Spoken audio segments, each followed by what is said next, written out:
Assalamualaikum warahmatullahi wabarakatuh.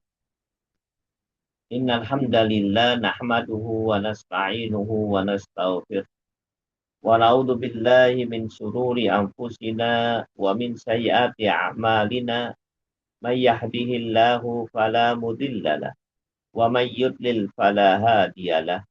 Nashhadu an la ilaha illallah wahdahu la syarika lah wa nashhadu anna Muhammadan abduhu wa rasuluh. Allahumma sholli ala Sayyidina Muhammad wa ala alihi wa sahbihi wa man wala. Usikum wa nafsi bitaqwallah faqad fazal muttaqun. Wa qad qala ta'ala fi kitabihil aziz. Ya ayyuhalladzina amanu taqullaha haqqa tuqatih wa la tamutunna illa wa antum muslimun wa ba'd. Ihwanu fiddin rahimakumullah. Bapak-bapak, ibu-ibu, dan saudara-saudara sekalian yang dirahmati oleh Allah Subhanahu wa taala. Alhamdulillah pada kesempatan malam ini kita bisa berjumpa. Mari kita berdoa kepada Allah Subhanahu wa taala, semoga perjumpaan ini memberikan manfaat bagi diri kita, keluarga kita, anak istri kita, orang tua kita, guru kita, kaum muslimin di dunia wa akhirat. Selanjutnya kami wasiatkan buat diri kami juga buat semuanya, marilah kita tingkatkan takwa kepada Allah Subhanahu. Ikhwan fillah rahimakumullah. Dalam rangka untuk meningkatkan takwa, kami akan menyampaikan satu hadis Nabi sebelum kita masuk kepada tema yang akan kita bahas pada hari ini. Rasulullah Shallallahu Alaihi Wasallam bersabda, Al-Qayyis man dana nafsahu wa amila lima ba'dal maut wal ajzu manittaba'a manittaba'a nafsahu hawaha wa tamanna 'ala Allahi al-amanu. Hadis ini sahih, hasan sahih, diriwayatkan oleh At-Tirmidzi. Yang maksudnya adalah Rasulullah Shallallahu Alaihi Wasallam menjelaskan kepada kita bahwa manusia itu ada dua jenis. Manusia ada dua jenis. Orang itu ada dua jenis. Yang pertama, kayis. Orang yang cerdas. Cerdas. Yang dimaksud cerdas ini mengetahui hakikat kehidupan. Mungkin dia tidak bisa ilmu komputer, tidak tahu matematika, tidak tahu elektronika, dan lain sebagainya. Tapi dia memahami hakikat kehidupan. Namanya kayis, orang yang cerdas. Orang yang cerdas ini mempunyai dua ciri. Ciri yang pertama yaitu mandana nafsahu, yaitu orang yang selalu menundukkan hawa nafsu. Menundukkan hawa nafsu. Dia menjadi raja dan hawa nafsu sebagai budak. Dia selalu melakukan muhasabatun nafas, introspeksi diri yang pada gilirannya bisa menundukkan hawa nafsu. Hawa nafsunya terkekang di bawah kekuasaan. Mandana nafsa wa alima lima ba'dal maut. Ciri yang kedua adalah selalu melakukan amal yang berorientasi kepada kehidupan setelah mati, baik di alam kubur maupun di akhirat. Ini orang cerdas. Jadi hidupnya di dunia dia tundukkan hawa nafsu. Kemudian dia melakukan amal untuk kebahagiaan setelah. Cerdas. Walaupun tidak tahu ilmu komputer, tidak tahu perkembangan dunia, atau tidak tahu ilmu matematika, atau mungkin belum hafal Quran. Tapi dia tahu hakikat kehidupan. Ini orang cerdas. Yang kedua adalah al-ajzu, orang yang lemah. Lemah pikirannya. Bahasa yang agak keras, bodoh. Yaitu orang yang tidak tahu hakikat kehidupan. Mungkin dia S3, S1, S2, S3. Mungkin dia profesor. Mungkin dia ngerti banyak hal. Tapi hal yang paling penting dia tidak tahu. Tidak tahu hakikat kehidupan. Cirinya apa? Cirinya dua. Yang pertama, manittaba'a nafsahu hawa. Yaitu hidupnya di dunia ini mengikuti hawa nafsu. Hawa nafsu menjadi tuan buat diri. Dan dia budak bagi hawa nafsu. Ini yang pertama. Ciri yang pertama. Ciri yang kedua adalah watamanna 'alallahi al-amani. Berangan-angan mendapatkan kebaikan dari Allah. Baik di dunia, apalagi di akhirat. Dia yakin, saya yakin-yakinnya akan masuk surga. Surga yang tinggi lagi. Bahkan dia bisa menyelamatkan banyak orang. Padahal hidupnya penuh dengan angan-angan kosong. Sudah mengikuti hawa nafsu. Hidupnya penuh dengan. Ini orang dungu. Orang bodoh. Orang yang tidak tahu hakikatnya. Cuman kita rahimakumullah, inilah satu sabda dari Rasulullah Shallallahu Alaihi Wasallam yang cukup berprinsip, ya, berstrategis, mengajarkan satu hal yang sangat strategis yang perlu untuk kita. Nah, Iman Fidin rahimakumullah. Nah, maka saya wasiatkan buat diri saya juga buat semuanya, marilah kita tingkatkan takwa kepada Allah. Caranya bagaimana? Jadilah al-qayyis, orang yang cerdas, orang yang cerdik, orang yang memahami hakikatnya. Jangan menjadi orang yang bodoh, tidak memahami hakikat. Kemudian selanjutnya kami akan lanjut masuk kepada materi, ya, yaitu konsep pendidikan anak dan pendidikan anak didik di sekolah atau di pondok. Kami mulai dari satu ayat yang sebenarnya ayat ini mungkin di waktu yang lalu pernah kita bahas. Yaitu Allah Subhanahu wa taala berfirman di dalam surat Al-Qiyamah ayat 22, 23, 24, 25. Ingat ibu-ibu, bapak-bapak. Dicatat Al-Qiyamah. 22, 23, 24, 25. Karena mungkin rekaman ini nggak di kita di apa namanya, kita tidak masukkan di Instagram atau YouTube. Karena petugasnya lagi baru saja kecelakaan. Maka dicatat baik-baik. Allah Subhanahu wa taala berfirman, wujuhun yawma idin nadhirah ila rabbiha nadhirah wa wujuhun yawma idin basirah tadunnu an yuf'ala biha fakir. Ayat ini menceritakan pemandangan. Tentu yang dimaksud pemandangan di akhirat. Tentu yang dimaksud ayat ini menjelaskan tentang pemandangan di depan surga dan di depan neraka. Pemandangan orang-orang yang sedang antri mau masuk surga atau masuk neraka. Ayat ini menjelaskan untuk mengetahui orang ini ahli surga atau ahli neraka itu gampang. Cukup lihat wajahnya. Tidak perlu lihat tulisan atau pengumuman atau apapun. Cukup lihat wajah. Adapun calon ahli surga, orang yang antri mau masuk surga, wajahnya itu apa kata Allah? Wujuhun yawma idin nadhirah. Wajahnya itu gembira, senang, bercahaya.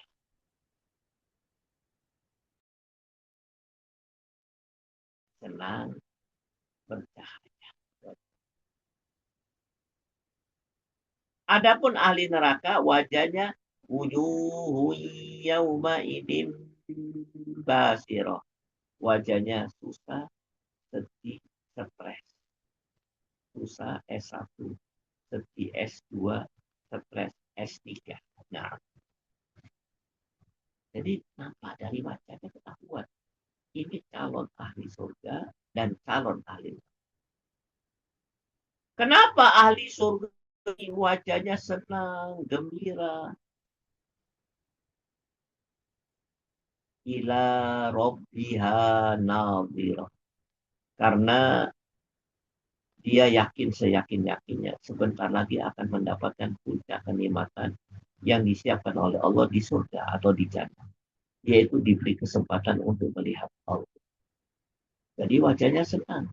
Sebentar lagi akan mendapatkan nikmat yang di dunia saja. Kalau kita dapat melihat kawan kita yang akan mendapatkan sesuatu yang besar, pasti wajahnya kelihatan senang.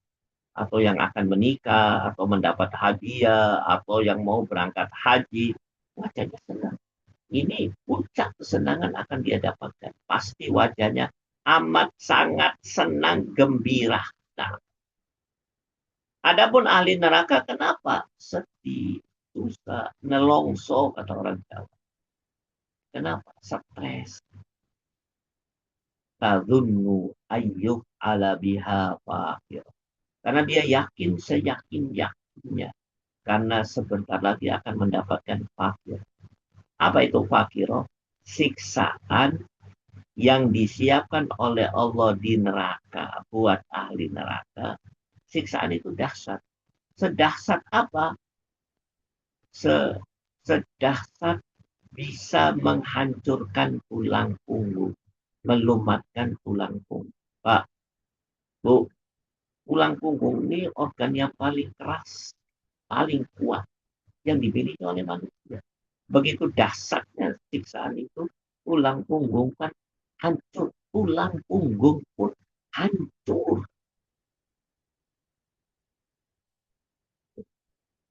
Perhatikan bapak-bapak dan ibu.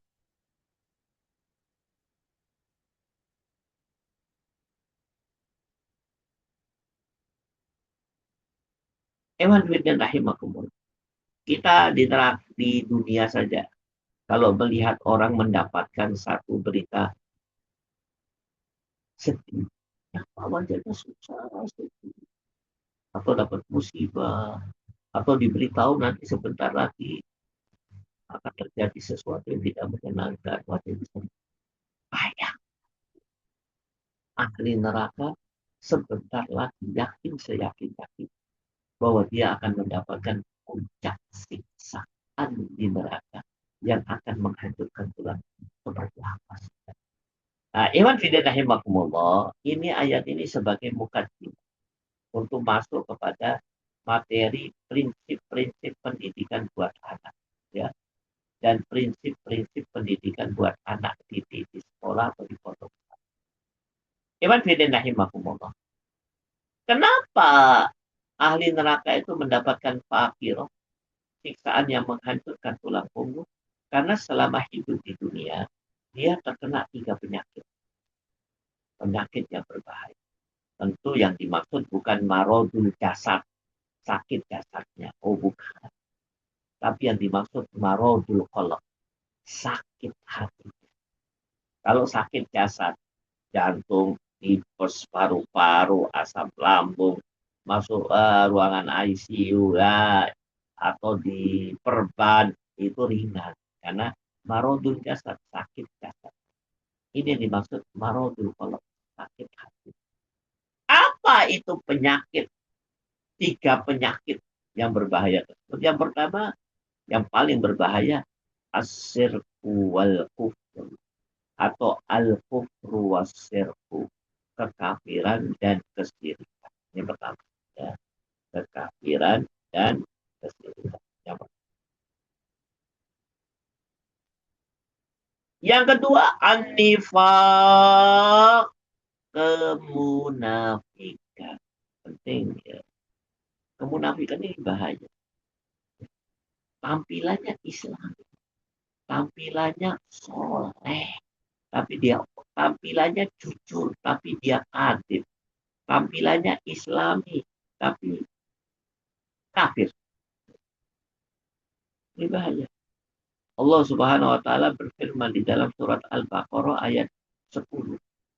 Qulu ya, fi qulubihim maradun fazadahumullahu marad walahum adzabun alimun bima kanu. Coba lihat. Di dalam dirinya ada sakit hati, sakit kemunafikan, sakit hati. Fazadahumullahu marad. Fazadahumullahu marad.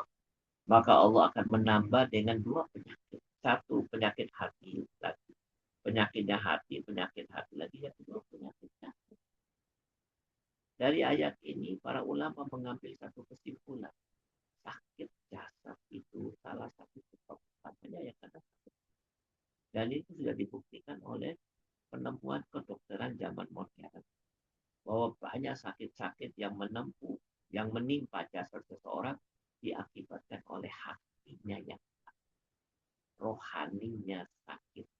Psikisnya sakit. Ya, dinahimakumullah. Nah, ya, kemunafikan. Yang ketiga, penyakit yang berbahaya yang ketiga adalah al-maksiyah, kemaksiatan. Ya, ingat, maksiat itu juga bahaya. Maksiat itu biasanya ada hubungannya dengan hubungan laki dan perempuan. Ya, dijelaskan oleh Allah di dalam surat Al-Ahzab ayat 32. Fala tahdha bil qaul fayatma'alladhi fi qalbihi marad wa qulna qawlan ma'ruf. Wahai para wanita, ini atau ciri wanita muslimah, fala tahdha, maka janganlah kalian melembut-lembutkan suara. Karena suara yang lembut akan menyebabkan marodul qalb, sakit hati. Di hadapan siapa? Di hadapan pria, orang lain, ya. Jadi, kalau wanita terhadap suaminya, diharuskan, disunahkan melembut-lembutkan suaranya. Tapi kalau di hadapan selain suaminya, atau orang lain yang tidak boleh, yang dia bisa menikah dengannya, ya, nah, bukan muhrimnya, maka dia itu dilarang melembut-lembutkan. Kenapa? Suara yang lembut akan menyebabkan marodul qalb. Maka Allah. Nih, kesimpulannya apa, Ustadz? 3 penyakit yang paling berbahaya yang apabila mengenai seseorang selama dia hidup di dunia, maka dia akan mendapatkan siksaan yang menghancurkan tulang punggung. Apa penyakit tersebut? Asyirku wal kufur, an-nifaq, al-ma'siyah, kematian. Nah, mari kita masuk kepada konsep pendidikan baik di rumah yang dilakukan oleh orang tua terhadap anaknya, dan juga konsep pendidikan yang dilakukan oleh ustadz, guru, pak guru di sekolah atau di pondok. Konsep yang pertama, kita harus menganggap bahwa murid kita, anak didik kita, anak kita, mari pasien yang sedang mengalami sakit. Ini nomor satu. Sakitnya apa? Ya sakit berbahaya tadi. Kesirikan, kekafiran. Kesirikan dan kekafiran, kenifak, kemunafikan, dan kematian. Jadi orang tua harus tahu bahwa anaknya itu sakit. Guru harus yakin bahwa anaknya itu marid, pasien orang. Lu dia dapat penyakit dari mana? Ya mungkin dari rumahnya, kesalahan orang tua. Atau dari sekolahnya, sekolah yang buruk. Atau dari mustama, dari masyarakat. Ini penting. Kita melihat mereka sebagai pasien. Ya, perhatikan ini. Ya.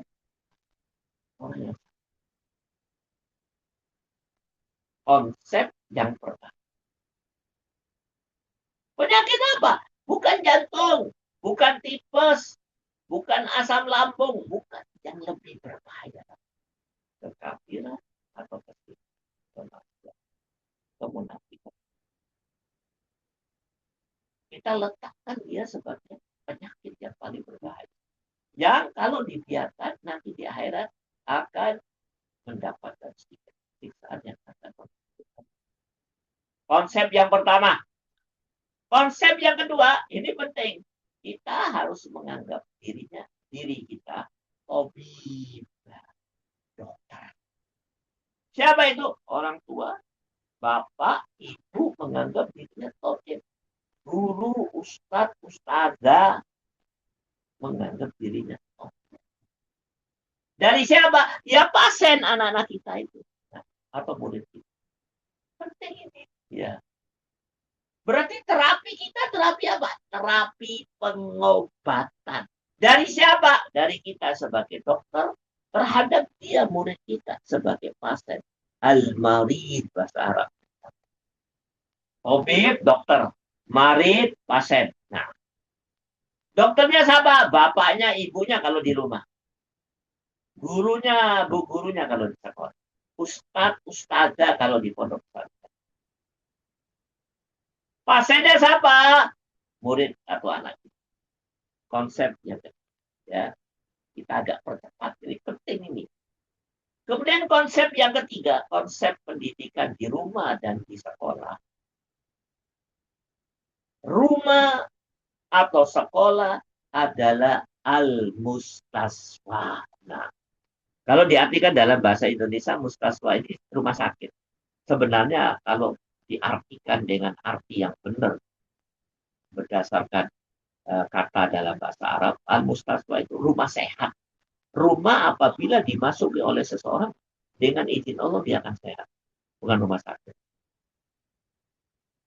Loh, jadi Ustaz, rumah saya ini rumah sehat. Nah, mustaswa. Sekolah saya adalah al-mustaswa, rumah sehat. Nah, siapa gurunya? Ya saya, guru atau orang tua. Siapa pasiennya? Ya anak didik kalau di rumah. Kalau di sekolah atau di rumah anak. Ini tiga konsep. Penyakitnya apa? Ya tiga penyakit yang berbahaya tadi. Asyik kuat. Ya.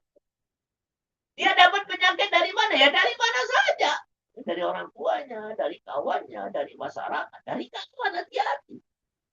Ini saya sampaikan, pengaruh negatif kawan bisa lebih besar dan bisa mengalahkan pengaruh positif orang tua maupun pengaruh positif guru. Berapa banyak anak-anak itu hancur karena hancurnya bukan di kafe, bukan di alun-alun, di rumah kawannya. Kelas 3 konsep. Siapa pasiennya? Murid atau anak. Siapa guru dokternya? Guru atau orang tua. Di mana tempat pengobatan al-mustaswa? Di sekolah atau di rumah. 3 konsep. Jadi maksudnya apa? Kita melihat dia sebagai orang yang dan kita letakkan diri kita sebagai dokter yang akan datang. Sarana yang ada di tempat sekitar kita, sarana rumah sehat untuk menyehatkan. Kita gunakan untuk menyehatkan. Masya Allah, ini konsep istimewa. Makanya ya, saya tulis dengan judul konsep-konsep dalam pendidikan. Pengobatan, kalau mau dibahasakan bahasa lain, penyakit berbahaya, penyakit hati. Kalau di dunia pendidikan, ya boleh kita istilahkan pendidikan. Karena memang pendidikan itu mengobatkan orang daripada penyakit-penyakit hati. Penyakit hati. Bukan penyakit fisik. Konsep yang kedua.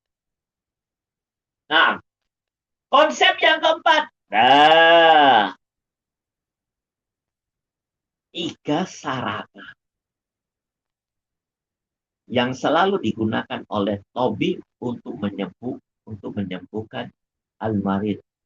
tiga sarana yang ada di rumah sehat yang selalu digunakan oleh dokter untuk menyehatkan pasien. Nah, tiga sarana yang ada di rumah yang kita gunakan untuk menyembuhkan. Tiga sarana atau empat, bukan tiga, empat sebenarnya empat ya. Empat sarana yang ada di sekolah untuk menyembuhkan. Yang pertama apa?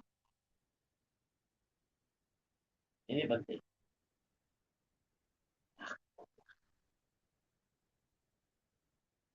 Takwa yang ada di mana? Dia di dalam dada tabib dokter. Siapa dokternya? Kalau di rumah orang tua, kalau di sekolah guru. Ini saya ingatkan satu ayat yang sering saya sampaikan di dalam konsep tarbiyah. Allah Subhanahu wa taala menjelaskan di dalam surat Al-Anbiya ayat 9. Innahum kanu yusari'una fil khairat wa yad'unana raghaban wa rahaban wa kanu lana khashi'in. Surat apa? Al-Anbiya ayat berapa? 9. Ayat ini bicara tentang al-mustasfa, rumah sehat. Kebetulan rumah. Siapa tabibnya? Nabi Zakaria dan istrinya.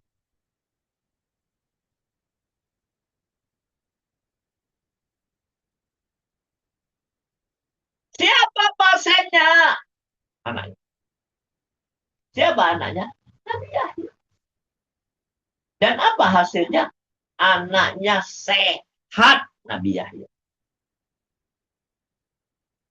Tandanya apa? Dia jadi anak soleh, jadi nabi, jadi rasul. Nabi Yahya terkenal dalam Al-Quran ada kisahnya.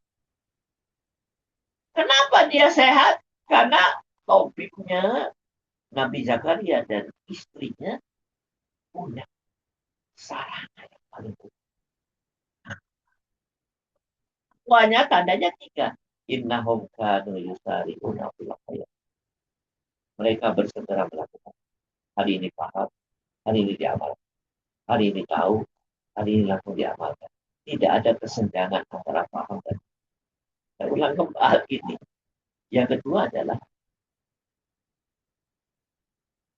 wayada'unana rawwabahu barok. Mereka berada pada posisi yang paling dekat dengan Allah dan selalu berdoa. Berdoa untuk kepentingan dirinya, istrinya, dan apa. Yang ketiga, wakanulana qasiri. Mereka khusyuk. Terutama khusyuk pada tiga hal. Kata ulama, kalau tidak bisa khusyuk pada tiga hal, sulit untuk khusyuk di dalam kehidupan secara keseluruhan. Tiga hal itu waktu baca Quran, waktu zikir, dan waktu. Ini obat ini. Orang kalau khusyuk, dia akan menjadi orang-orang yang akan membawa orang kepada kesehatan. Maka sarana yang paling utama, yang pertama, yang harus dimiliki oleh tabib, takwa. Nah, takwa itu cirinya menurut ayat ini tiga. Bersegera melakukan kebaikan, selalu dekat kepada Allah, selalu berdoa, dan yang ketiga khusyuk. Khusyuk ini keadaan yang paling dekat seorang hamba di hadapan Allah. Dalam dalam keadaan apa? Khusyuk terutama waktu sholat, zikir, dan baca Quran. Kalau sudah tidak bisa khusyuk pada tiga hal ini, waduh, bahaya. Mudah-mudahan Allah Subhanahu wa taala menyelamatkan. Nah, kemudian fasilitas yang kedua yang harus dimiliki oleh tabib, oleh orang tua ataupun dokter dalam hal ini, yaitu Al-Quran. Quran harus ada di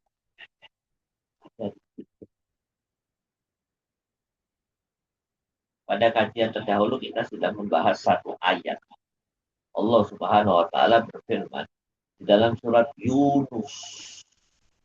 Surat Yunus ayat 50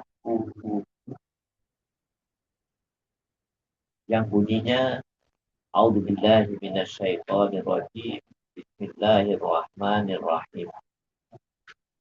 Ya Yohanes, qad ja'atkum mau'izatum min rabbikum wa shifa lima fis sudur wa hudan wa hudau wa rahmatun lil mu'minin. Ayat ini menjelaskan tiga fungsi utama Al-Quran. Yang pertama, kumpulan segala nasihat. Yang kedua, shifa lima fis sudur. Ya, petunjuk dan kasih sayang Allah. Maka Ustaz, apa yang harus dimiliki oleh Taufik dalam hal ini orang tua atau guru? Al-Quran harus ada. Caranya bagaimana Ustaz? Tadabbur. Setiap hari dia tadabburul Quran. Apa itu tadabbur? 5. Baca Quran, paham Quran, harus tahu, dia tahu artinya, dia baca tafsir. Kemudian merenung, pikirkan, memikirkan fikir, kemudian merenungkan isinya, dan kemudian mengambil pelajaran. Pertama, satu, baca. Pintu gerbangnya baca. Baca dulu. Kemudian paham, dia tahu artinya. Yang ketiga, memikirkan isinya, dipikirkan. Tentang neraka, surga. Bukan hanya wes hilang, dipikirkan. Yang keempat adalah merenungkan. Dan mengambil pelajaran dari itu. Ada pun. Ya. Ini nanti dicatat aja, nanti dibaca di surat Muhammad ayat 24. Kelas. Fasilitas. Fasilitas yang ketiga apa? Yang harus dimiliki oleh seorang dokter. Nah, ya. Yang ketiga adalah, kita agak percepat. Yang ketiga adalah an-nase. Dia memiliki sifat an-nase.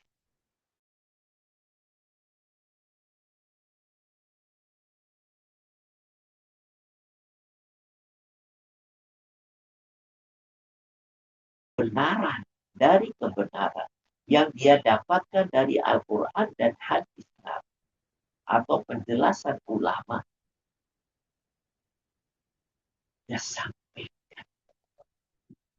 Karena itu menjadi pemerintah sehat. Masya Allah. Keadaan dia dimanapun. Di rumah, di kantor, di bis kota, di kereta api, di bandara. Kalau dia bisa berusaha untuk selalu memberikan nasihat.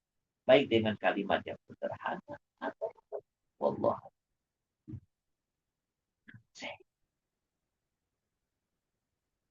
Dan selalu memberikan manfaat. Ini pengalaman saya. Waktu itu saya sudah lama sih, 20, 30 tahun, 20 tahun yang lalu dong. Karena saya masih kecil. Saya ajak dia, kebetulan saya tinggal di satu kota kecil di Jawa Timur, Magetan. Saya ajak dia di kantor pos. Anaknya masih kecil, sekarang sudah nikah. Kebetulan lagi antri di kantor pos, saya bersama anak saya melihat ada seorang ibu pakai kerudung. Rambutnya ditutup, kepalanya bagus. Kami pakai baju di sininya bolong. Saya bilang sama anak saya, kan kasihan orang ini, kasihan. Yang penting malah nggak ditutup. Maka saya bilang sama anak saya, nih lihat apa yang harus kita lakukan. Lihat Abi. Maka saya datangi wanita tersebut. Saya sampaikan, banyak maaf Bu, Ibu sudah bagus pakai kerudung. Tapi sayang, di sininya bolong. Loh, ini harus ditutup dulu. Rupanya dia pakai baju model bolong itu tuh, ada bolong lubang. Apa kata dia?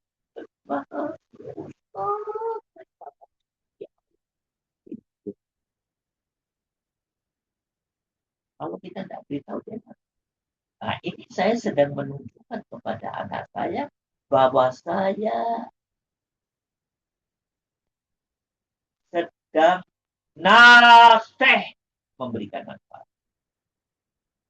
Memberikan naseh.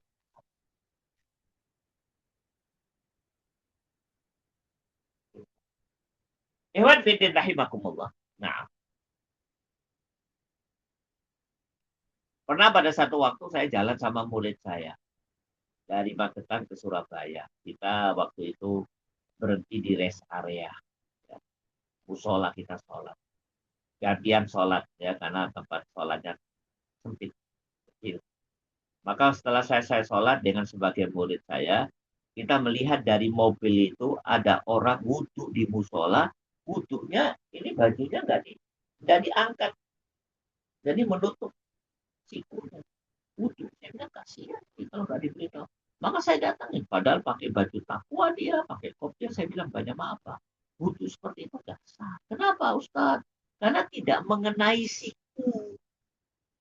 Wudhu itu wajib siku tangan. Saya nggak tahu. Alhamdulillah, terima kasih Ustaz. Nah, kalau saya tidak beritahu kan kasihan. Ini manfaatnya nasih. Saya sedang melakukan fungsi saya sebagai nasih sang pemerintah. Maka Iwan Fidin rahimahullah. Nah, perangkat atau fasilitas ketiga yang harus dimiliki oleh tabib. Yang pertama takwa. Yang kedua Al-Quran. Yang ketiga nasih. Yang keempat Al-Qudwah. Apa itu Al-Qudwah? Teladan. Dan memberi contoh yang paling bagus adalah dengan teladan. Tidak cukup dengan mulut. Karena yang dilihat oleh orang itu adalah contoh. Jadi manusia itu punya karakter. Harus selalu mengikuti qudwah, contoh teladan. Kalau tidak ada qudwah solehah, dia akan mengikuti qudwah sayyi'ah. Kalau tidak ada teladan yang baik, pasti dia akan mengikuti teladan yang jelek. Jadi manusia ini maunya ikut-ikutan. Kalau nggak ikut yang bagus, ya pasti ikut yang jelek. Kalau nggak ikut yang plus, pasti ikut yang negatif. Kalau tidak solehah, sayyi'ah. Begitu juga, terutama anak kita. Kalau dia tidak tahu kisah para sahabat, pasti dia akan cari kisah para bintang film. Tuh, penyanyi, vokalis. Nah, bil qudwah. Maka yang fitin rahimahum. Kalau dia tidak dapat contoh ahlul haq, dia akan cari contoh ahlul batil. Nah, maka yang fitin rahimahumullah, ahlul haq ya orang yang selalu melakukan kebenaran, ahlul batil orang yang selalu melakukan kesalahan. Nah, maka yang fitin rahimahumullah, ya. Allah Subhanahu wa taala berfirman di dalam surat Az-Zumar. Coba ayat ini dihafalkan Bapak-bapak dan Ibu-ibu sekalian. Yang bunyinya Qul innal khasirina alladina khasiru anfusahum wa ahlihim yaumal qiyamah. Az-Zumar 15. Katakanlah, sesungguhnya orang yang rugi adalah orang-orang yang rugi adalah orang-orang yang memasukkan dirinya, anaknya, istrinya ke dalam api neraka. Kenapa? Karena dia tidak memberikan kudwah, contoh kepada anak dan istri, apalagi kepada orang. Naam, itu fasilitas yang keempat. Ya, 1, 2, 3, 4 yang harus dimiliki oleh tabib.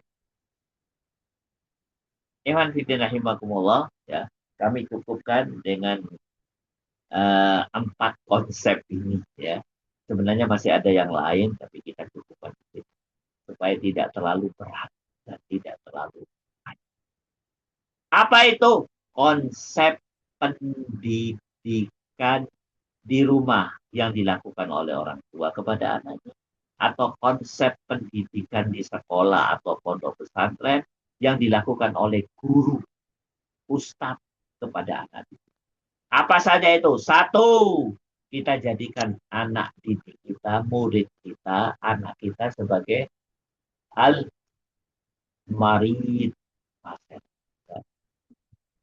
Nah, sakit apa? Sakit hati. Apa sakit hatinya? 3. Yang paling utama itu. Asyirku wal kufru.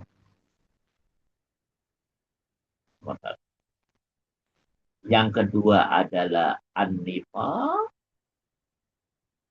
Yang ketiga al-ma'asiyah. Kemaksiatan. Yang kedua kemunafikan. Konsep yang kedua apa? Guru atau orang tua di rumah, guru di sekolah, Tabib, dia dokter.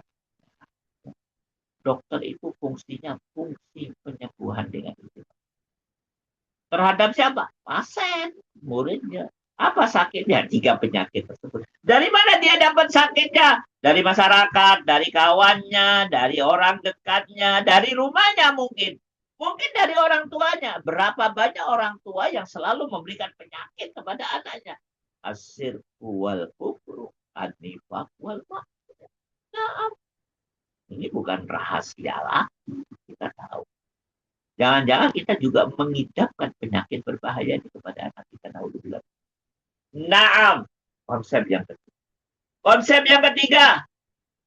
Rumah atau sekolah atau pondok pesantren adalah al-mustasfa.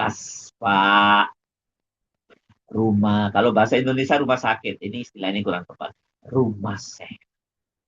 Satu wadah untuk menyehatkan. Siapa yang disehatkan? Marid. Al-marid pasien. Siapa pasiennya? Anak atau anak itu. Siapa yang menyehatkan? Dengan izin Allah, tabib, dokter. Siapa tabib, dokternya? Siapa dokternya? Orang tua atau nah, kelas, kelas. Konsep keempat.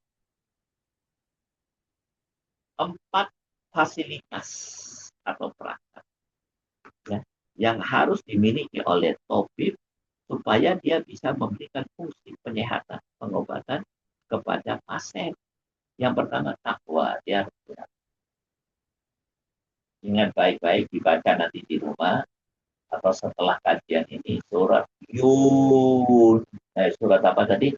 Surat Al-Anbiya ayat 9. Di situ ada 3 sifat yang dimiliki oleh orang bertakwa sehingga bisa memberikan fungsi penyembuhan kepada orang lain. Yang pertama yusari'una fil khairat, bersegera melakukan kebaikan. Hari ini paham, hari ini diamalkan. Tidak ada penundaan. Tergerak hari ini di hati untuk diamalkan, langsung diamalkan. Berat-berat. Tapi itulah puncak daripada takwa. Puncak amal soleh. Yang kedua selalu penuh berdoa, penuh. Dan yang ketiga adalah khusyuk, terutama dalam 3 kata. Ini latihan, ini harus latihan. Waktu sholat, waktu zikir, waktu baca Quran. Baca Quran, sholat. Sholat, zikir, baca Quran. Harus khusyuk. Nah, setan menggoda kita. Pasti pada 3 keadaan ini sulit untuk khusyuk. Baca Quran, mikir kemana-mana. Sholat, mikir kemana-mana. Waktu zikir, umat kami otaknya ke pasar. Nah, Masya Allah. Masya Allah. Masya Allah. Yang kedua, perangkat yang kedua yang harus dimiliki oleh seorang tabib. Apa itu? Al-Quran. Ini penyakit hati yang kita hadapi, bukan penyakit fisik. Kalau penyakit fisik, Panadol, ya, obat suntik, infus, vitamin. Ini penyakit hati, obatnya apa? Tidak ada yang lain kecuali Al-Quran. Kata Allah, syifa ulinnas. Obat bagi semua manusia. Ustaz, berarti apa? Ya guru, orang tua harus baca Quran. Sudah baca? Nggak cukup, baca saja. Faham. Sudah paham? Nggak cukup. Dia harus memikirkan isi. Sudah memikirkan? Nggak cukup. Dia harus merenungkan. Sudah merenungkan? Nggak cukup. Dia harus mengambil pelajaran. Ini contohnya, saya tadi mengambil pelajaran dari surat awal pengajian, surat Al-Qiyamah 22-25. Dari mana saya dapatkan? Saya baca tafsir. Atau saya dengarkan penjelasan orang lain. Orang yang berilmu.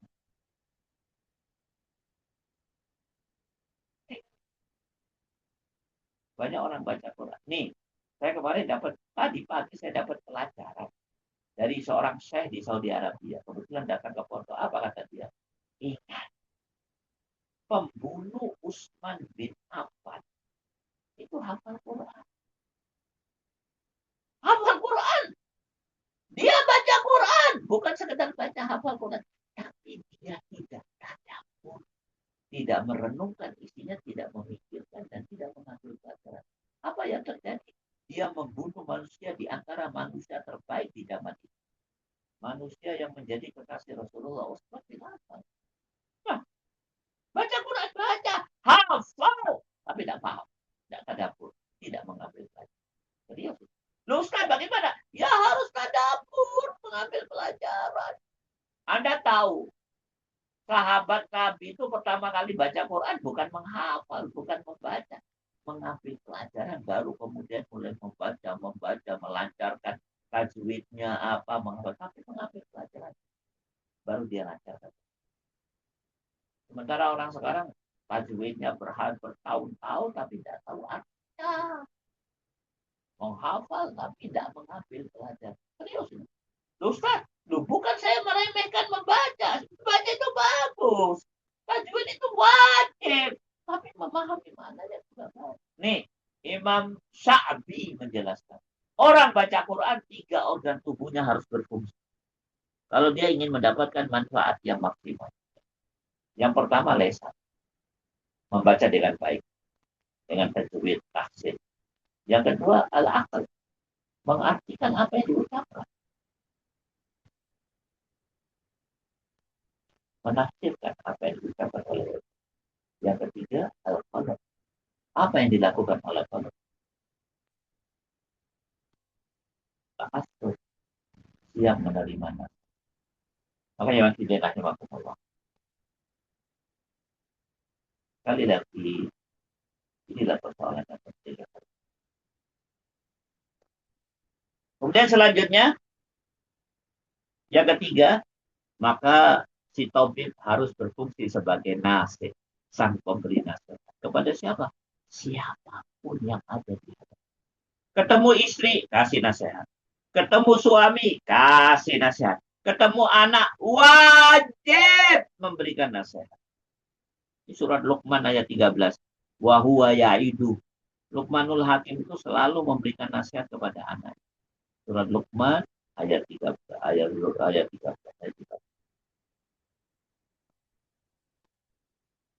Kepada kawan-kawan beri, kepada tetangga beri nasihat. Kalau sholat di masjid berikan nasihat. Nasihat, nasihat, nasihat. Itu pemberian yang paling bagus. Bukan duit. Duit nomor 2. Mungkin. Atau ada nomor 2 yang lain. Yang nomor utama.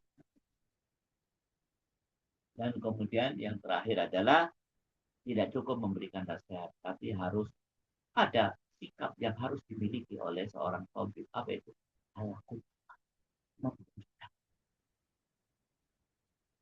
Teladan. Ya mungkin itu saja yang sudah kami sampaikan. Mudah-mudahan memberikan manfaat buat diri saya juga buat semuanya. Jadi alhamdulillah kami sudah jelaskan tentang prinsip-prinsip mendidik anak sendiri maupun mendidik anak didik. Dan di awal tadi sudah kami jelaskan, ingat menurut Rasulullah manusia terbagi menjadi. Yang pertama al-qayyis, orang yang cerdas. Apa yang dimaksud cerdas? Mengetahui hakikat itu. Bukan yang ngerti matematika. Tidak. Mengetahui hakikat itu. Yang kedua, orang yang bodoh tidak mengetahui hakikat kehidupan. Ciri orang yang kayes mengetahui hakikat kehidupan 2. Yang pertama apa? Yang pertama adalah mandana nafsa. Menundukkan hawa nafsu. Selalu muhasabah, selalu evaluasi. Menaklukkan diri. Yang kedua wa amila lima ba'dal maut. Wa amila lima ba'dal. Beramal berorientasi untuk kepentingan setelah di alam kubur atau di akhirat. Adapun orang yang kedua namanya al-ajzu, orang yang lemah pikirannya. Orang yang bodoh, tidak tahu hakikat itu. Cirinya dua. Yang pertama selalu mengikuti hawa nafsu. Manittaba'a nafsahu hawa. Yang kedua, wa tamanna 'ala Allahi at-taman. Selalu berangan-angan mendapatkan kebaikan dari Allah di dunia dan akhirat. Angan-angan kosong. Kenapa? Syarat untuk mendapatkan kebahagiaan tidak dia lakukan. Apa itu? Menjauhi halal. Dia malah melakukan. Mungkin itu saja yang bisa kami sampaikan. Mudah-mudahan ini semua memberikan manfaat buat kita. Mari kita tutup dengan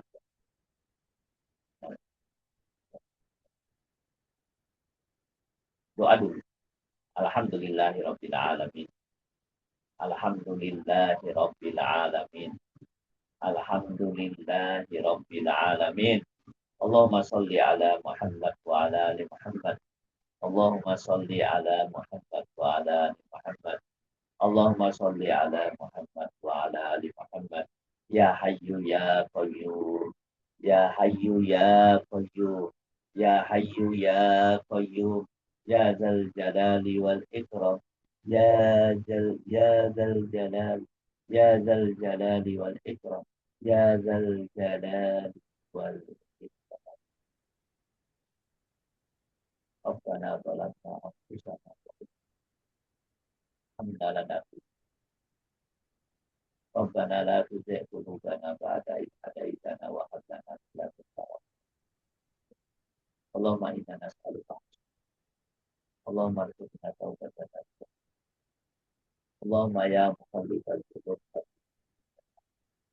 Rabbi ighfir li wa liwalidayya warhamhuma kama rabbayani shaghira. Rabbana anzilna munzalan mubarakan wa anta khairul munzilin. Rabbana hab lana min azwajina wa dhurriyyatina qurrata a'yun waj'alna lil muttaqina imama. Rabbi habli minas shalihin. Allahumma la sahla illa ma ja'altahu wa anta taj'alul hazana idza syi'ta sahla. Allahumma ansur muslimin wal mustada'afin wal mujahidin fi Palestin. Allahumma muslimin wal mustada'afin wal mujahidin fi kulli makan wa fi kulli zaman. Allahumma ansur muslimin wal mustada'afin wal mujahidin fi baladina hada. Allahumma ja'alna minhum. Allahumma ja'alna minhum. Allahumma ja'alna minhum. Rabbana atina fid dunya hasanah wa fil akhirati hasanah wa qina adzabannar. Subhana rabbika rabbil izzati amma yasifun wa salamun alal mursalin walhamdulillahi rabbil alamin. Sebelum kami akhiri, kami ingatkan, mungkin lupa, hari Kamis besok jatuh 10 Muharram. Maka disunahkan untuk berpuasa. Barang siapa yang dipuasa padanya, maka akan diampuni dosanya selama setahun. Adapun yang tanggal 9 juga ada juga, boleh juga ya, tapi yang utama tanggal 10, tanggal 9-nya yaitu hari Rebu boleh juga. Jadi 9, 10 Rebu Kamis atau Kamisnya saja. Ya, bahkan para sahabat itu, para ulama di masa lalu, dia tidak lewatkan itu puasa 10 Muharram itu walaupun sedang melakukan perjalanan ya. Nah, ya mungkin itu saja. Mungkin ada yang mau bertanya.